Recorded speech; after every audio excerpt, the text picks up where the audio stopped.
ओम शांति। आज सुनते हैं 9 दिसंबर 75 की अव्यक्त मुरली। आज की अव्यक्त मुरली का टाइटल है महावीर अर्थात विशेष आत्माओं की विशेषताएं। तो आज की मुरली में बाबा की बहुत इम्पोर्टेंट मुरली है संगठन को एक मत बनाने के ऊपर। तो बाबा ने आज की मुरली में वर्तमान समय विशेष आत्माओं की विशेषता क्या होनी चाहिए, दूसरा कौन सी प्रैक्टिस से सिद्धि होगी, तीसरा संगठन एकमत व पावरफुल कैसे हो, और लास्ट बाबा ने सामना करने की शक्ति कहाँ यूज करनी है और कहाँ नहीं करनी है। अब सुनते हैं 9/12/75 की अव्यक्त मुरली महावीर अर्थात विशेष आत्माओं की विशेषताएं। विशेष पुरुषार्थ से विशेष अनुभवी बनाने वाले विशेष आत्माओं के प्रति शिव बाबा बोले महावीर अर्थात महावीरों का महारथी अर्थात महावीरों का संगठन, महावीर अर्थात विशेष आत्मा। ऐसे महावीर विशेष आत्माओं के संगठन की विशेषता कौन सी होती है? वर्तमान समय विशेष आत्माओं की विशेषता यह होनी चाहिए जो एक ही समय बाकी सबकी एक रस एकटिक स्थिति हो। यह होनी चाहिए जो एक ही समय सबकी एक रस और एकटिक स्थिति हो, अर्थात जितना समय जिस स्थिति में ठहरना चाहें उतना समय उस स्थिति में संगठित रूप में स्थित हों। संगठित रूप में सबके संकल्प रूपी उंगली एक हो। जब तक संगठन की प्रैक्टिस नहीं है तब तक सिद्धि नहीं होगी। संगठन में ही हलचल है तो सिद्धि में भी हलचल हो जाती है। सिद्धि की नॉलेज है लेकिन स्वरूप में नहीं आते हैं। ऑर्डर मिले और रेडी, विशेष निमित्त बनी हुई विशेष आत्माओं को ही प्रैक्टिकल में लाना है। अभी ऑर्डर हो कि 5 मिनट के लिए व्यर्थ संकल्प बिल्कुल समाप्त कर बीज रूप पावरफुल स्थिति में एकर स्थित हो जाओ। तो ऐसा अभ्यास है। ऐसे नहीं कोई मनन करने की स्थिति में हो और कोई रूहान कर रहा हो और कोई अव्यक्त स्थिति में हो। ऑर्डर है बीज रूप होने का और कर रहे हैं रूहान, तो ऑर्डर नहीं माना ना। यह अभ्यास तब होगा जब पहले व्यर्थ संकल्पों की समाप्ति करेंगे। हलचल होती ही व्यर्थ संकल्पों की है, तो इन व्यर्थ संकल्पों की समाप्ति के लिए अपने संगठन को शक्तिशाली व एकमत बनाने के लिए कौन सी शक्ति चाहिए कि जिससे संगठन पावरफुल और एकमत हो जाए और व्यर्थ संकल्प भी समाप्त हो जाएं। इसके लिए एक तो फेथ और समाने की शक्ति चाहिए। संगठन को जोड़ने का धागा है फेथ। किसी ने जो कुछ किया, मानो रॉन्ग भी किया, लेकिन संगठन प्रमाण व अपने संस्कारों प्रमाण व समय प्रमाण उसने जो किया उसका भी जरूर कोई भाव अर्थ होगा। संगठित रूप में जहाँ सर्विस है वहाँ उसके संस्कारों को भी रहम दिल की दृष्टि से देखते हुए संस्कारों को सामने ना रख, इसमें भी कोई कल्याण होगा। इसको साथ मिलाकर चलने में ही कल्याण है। ऐसा फेथ जब संगठन में एक दूसरे के प्रति हो तब ही सफलता हो सकती है। पहले से ही व्यर्थ संकल्प नहीं चलाने चाहिए। जैसे कोई अपनी गलती को महसूस भी करते हैं लेकिन उसको कभी फैलाएंगे नहीं बल्कि उसे समाएंगे। दूसरा उसको फैलाएगा तो भी बुरा लगेगा। इसी प्रकार दूसरे की गलती को भी अपनी गलती समझ फैलाना नहीं चाहिए। इसी प्रकार दूसरे फैलाना व्यर्थ संकल्प नहीं चलाने चाहिए बल्कि उन्हें भी समा देना चाहिए। इतना एक दो में फेत हो, स्नेह की शक्ति से ठीक कर देना चाहिए। जैसे लौकिक रीति भी घर की बात बाहर नहीं करते हैं, नहीं तो इससे घर को ही नुकसान होता है। तो संगठन में साथी ने जो कुछ किया उसमें रहस्य होगा। यदि उसने रॉन्ग भी किया हो तो भी उसको परिवर्तन कर देना चाहिए। यह दोनों प्रकार का फेथ रखकर एक दूसरे के संपर्क में चलने से संगठन की सफलता हो सकती है। इसमें समाने की शक्ति ज़्यादा चाहिए। व्यर्थ संकल्पों को समाना है। बीते हुए संस्कारों को कभी भी वर्तमान समय से टैली ना करो, अर्थात पास्ट को प्रेजेंट ना करो।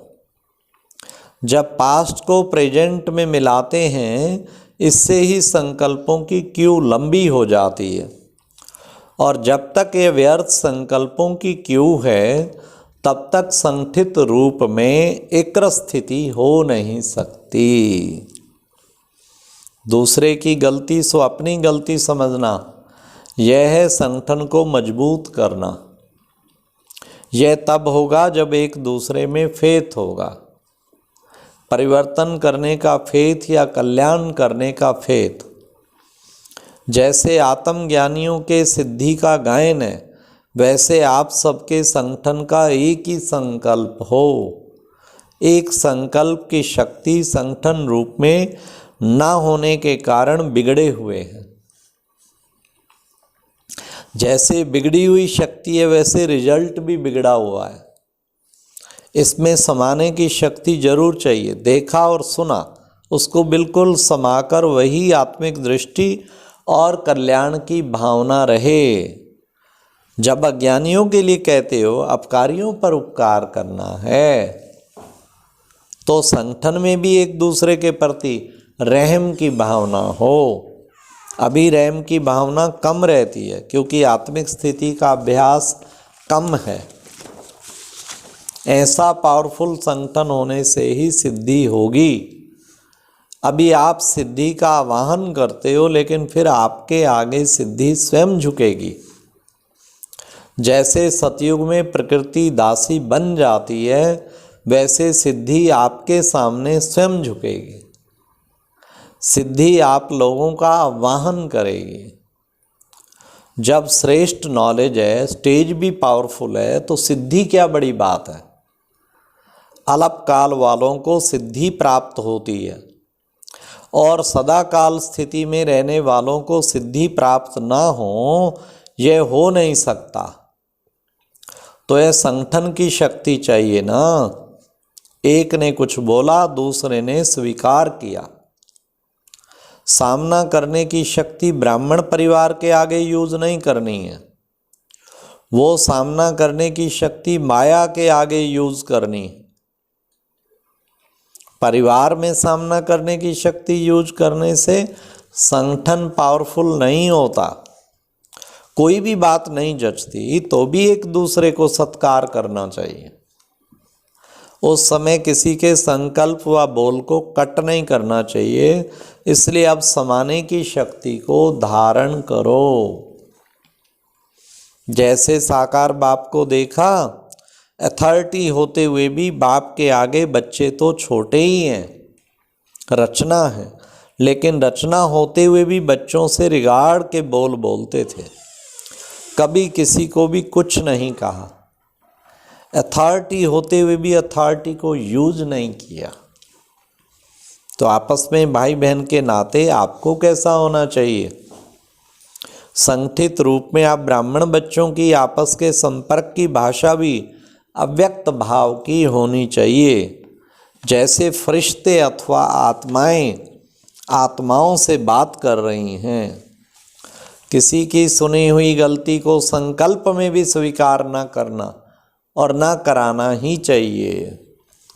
ऐसी जब स्थिति हो, तभी बाप की जो शुभ कामना है संगठन की, वह प्रैक्टिकल में होगी।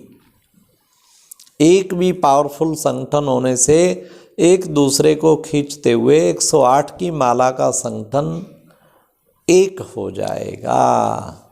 एक मत का धागा हो और संस्कारों की समीपता हो, तभी माला भी शोभेगी। दाना अलग होगा या धागा अलग अलग होगा तो माला शोभेगी नहीं। इसलिए संगठित रूप में ऐसे विशेष पुरुषार्थ की लेन देन और याद की यात्रा के प्रोग्राम होने चाहिए। विशेष पुरुषार्थ तथा विशेष अनुभवों की आपस में लेन देन हो, ऐसा संगठन पांडवों का होना चाहिए। ऐसे विशेष योग के प्रोग्राम चलते रहें, फिर देखो विनाश ज्वाला को कैसे पंखा लगता है। योग अग्नि से विनाश की ज्वाला, विनाश की अग्नि जलेगी। वह है विनाश ज्वाला और यह है योग ज्वाला।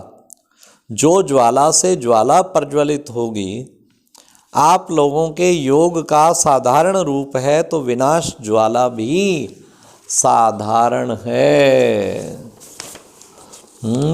संगठन पावरफुल हो। जैसे जब कोई चीज़ बनती है तो उसमें पानी चाहिए, घी चाहिए, नमक चाहिए, नहीं तो वह चीज़ बन न सके। वैसे हर एक में अपनी अपनी विशेषता है, लेकिन यहाँ तो सर्व की विशेषताओं का संगठन चाहिए, क्योंकि समय भी अब चैलेंज कर रहा है ना।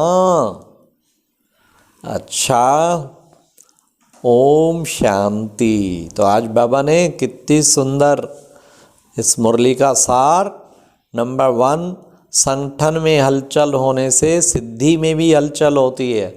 संगठित रूप से सबकी स्थिति की संकल्प रूपी उंगली एक होने से सिद्धि होगी। दूसरा, व्यर्थ संकल्पों की समाप्ति के लिए अपने संगठन को शक्तिशाली व एकमत बनाने के लिए एक तो एक दूसरे में फेथ होगा और दूसरा समाने की शक्ति की आवश्यकता है। और तीसरा, सामना करने की शक्ति ब्राह्मण परिवार के आगे नहीं, माया के आगे यूज करनी है। परिवार में सामना करने की शक्ति यूज करने से संगठन पावरफुल नहीं होता। लास्ट, जैसे कोई चीज़ बनाने के लिए घी, नमक, पानी सब कुछ चाहिए, वैसे हर एक में अपनी अपनी विशेषता तो है, लेकिन सबकी विशेषताओं का संगठन चाहिए। ओम शांति।